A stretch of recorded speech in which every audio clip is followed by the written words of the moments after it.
Le christianisme à la croisée de chemins. Deuxième partie. C'est encore votre serviteur Eman David II qui vous présente le vocationnisme. Qu'est que le vocationnisme?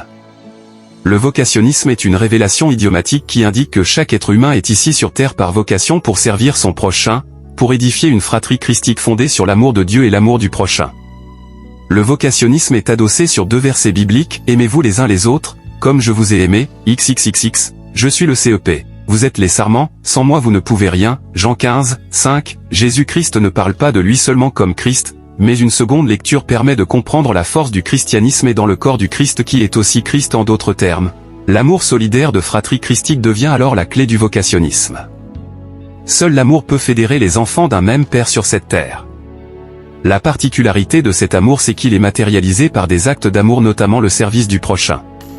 Ce n'a pas n'importe quel service. C'est un service fait pour faciliter à tout égard la marche des humains dans ce monde injuste, qui évolue dans une atmosphère de combat hégémonique. Les brebis de Jésus-Christ sont les cibles d'une phagocytose organisée mettant en avant la mondialité comme la seule alternative pour vivre dans ce monde dirigé par le mensonge. Le vocationnisme donne deux certitudes, on ne pratique le vocationnisme que dans le chemin de glorification de Dieu. Pour arriver au chemin de glorification de Dieu il faut naître de nouveau, recevoir le baptême d'eau et sûrement celui de l'esprit et du feu. Mais aussi ce n'est que les élus qui sont capables de pratiquer l'amour de Dieu, car le vocable amour n'existe pas chez les mondains, ici c'est l'intérêt à outrance.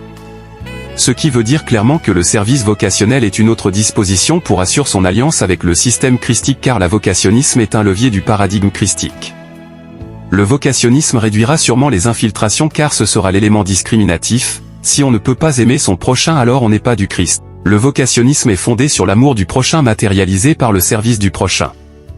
Celui qui pratique le vocationnisme s'appelle le serviteur vocationnel, c'est une personne, un élu sûrement qui a sacrifié son ego pour servir son prochain pour son épanouissement, sans condescendance et dans le strict respect de son honneur et de en tant qu'être humain.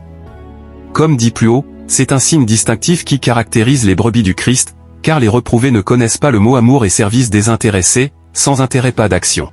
Le vocationnisme est un symbole d'appartenance à un même Père, Dieu tout-puissant créateur de l'univers visible et invisible, symbole d'appartenance à la même fratrie adossée sur le même Seigneur et Sauveur, avec le même esprit et la même foi.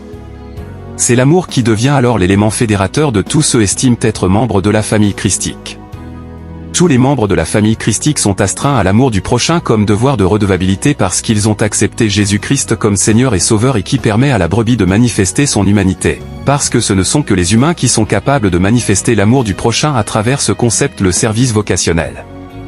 C'est cet amour qui maintient l'harmonie et euphonie dans le corps du Christ, car dès que cette valeur est effilochée c'est directement le manichéisme belliciste hégémonique.